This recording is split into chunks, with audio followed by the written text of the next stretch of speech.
ఇప్పుడు ఇంకొక క్వశ్చన్ చాలాసార్లు అడుగుతుంది, life insurance contracts or assurance.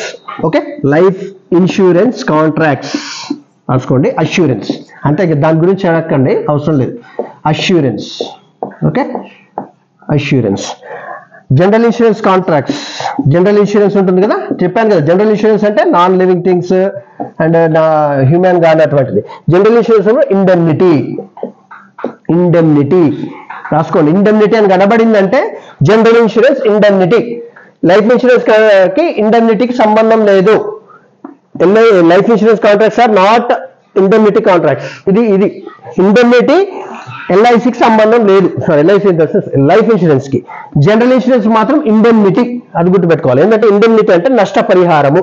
నేను చెప్పాలంటే లెంత్ అవుతుంది కాబట్టి సింపుల్ చెప్తా. నష్టపరిహారం అంటే జనరల్ ఇన్సూరెన్స్ లో ఒక కార్ ఇన్సూరెన్స్ తీసుకున్నారు 10 లక్షలకి.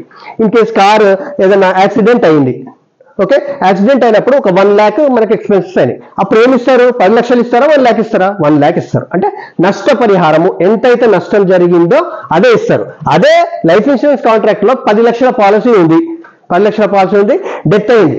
డెత్ అయితే అతనికి వచ్చిన నష్టంతో సంబంధం లేదు. 10 lakhs పాలసీ ఉంటే 10 lakhs ఇచ్చేస్తారు. నష్టం ఎంత జరిగింది? అతను 60 years లో చనిపోయాడు కదా, అతనికి ఎక్కువ నష్టం లేదు కదా, వాళ్ళ ఫ్యామిలీకి అదేమి ఉండదు. ఇక 10 lakhs కి తీసుకున్నారు కాబట్టి అది value contract assurance. Value contracts అంటారు దీన్ని, value contract assurance. General insurance మాత్రం indemnity. Okay, life insurance doesn't belong to indemnity. అంటే అదొకటి గుర్తుపెట్టుకోండి. ఓకే, చాలా ఇంపార్టెంట్. ఈ క్వశ్చన్ చాలా సార్లు వచ్చింది. Life insurance contracts are value contracts. Indemnity అనేది జనరల్ ఇన్సూరెన్స్ కి వర్తిస్తుంది.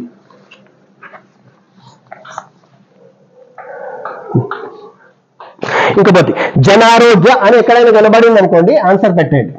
జనారోగ్య. జనారోగ్య అంటే నాన్ గవర్నమెంట్ ఇన్సూరెన్స్ ప్రోడక్ట్ అంటారు. జనారోగ్య అంటే సింపుల్ గా గుర్తుపెట్టుకోండి, Janarogya. Okay, and micro insurance. ఇంకొకటి ఈ క్వశ్చన్ కూడా వస్తుంది, మైక్రో ఇన్సూరెన్స్. మైక్రో ఇన్సూరెన్స్ ఇది బంగ్లాదేశ్ లో ఇన్వెంట్ చేశారండి. యూనసా సమ్ పేరు ఉంది, అవసరం లేదంట అడగరు. బంగ్లాదేశ్ లో స్టార్ట్ అయింది మైక్రో ఇన్సూరెన్స్. మైక్రో ఇన్సూరెన్స్ దీనిలో వచ్చేటువంటి క్వశ్చన్ ఏంటి అంటే, ఇది ఎక్కడి నుంచి? మైక్రో అంటే చిన్న కదా, అంటే ఇప్పుడు మనకి మిగతా ఎల్ఐసి పాలసీ, మిగతా పాలసీ అనేది 10 లక్షలు, 20 లక్షలు, ₹1,00,00,000 అలా ఉంటాయి. మరి చిన్న బీపీఎల్ అంటే బిలో పావర్టీ లైన్ లో ఉన్న వాళ్ళకి కూడా ఉండాలి కాబట్టి గవర్నమెంట్ ఏం చేసిందంటే మైక్రో ఇన్సూరెన్స్ స్టార్ట్ చేసింది. అది 5,000. Okay, 5,000 to 50,000 sum assured. అంటే పాలసీ 5,000 నుంచి 50,000 మధ్యలోనే ఉంటుంది. 5,000 నుంచి 50,000 మధ్యలోనే మైక్రో ఇన్సూరెన్స్ సపరేట్ డిపార్ట్మెంట్ వాళ్ళు వచ్చి చేస్తారన్నమాట. బీపీఎల్ ఫ్యామిలీస్ ని, పూర్వ ఉన్న వాళ్ళకి 5,000 నుంచి 50,000 ప్రతి ఒక్కరికి ఇన్సూరెన్స్ ఉండాలనే ఉద్దేశంతో స్టార్ట్ చేశారు. 5,000 నుంచి 50,000 ఇదే క్వశ్చన్, అదంతా అవసరం లేదు. మైక్రో ఇన్సూరెన్స్ వస్తే 5,000 to 50,000. అదే హెల్త్ కి అయితే 5,000 to 30,000 ఉంటుంది. 5,000 to 30,000. 5,000 to 30,000. Cut.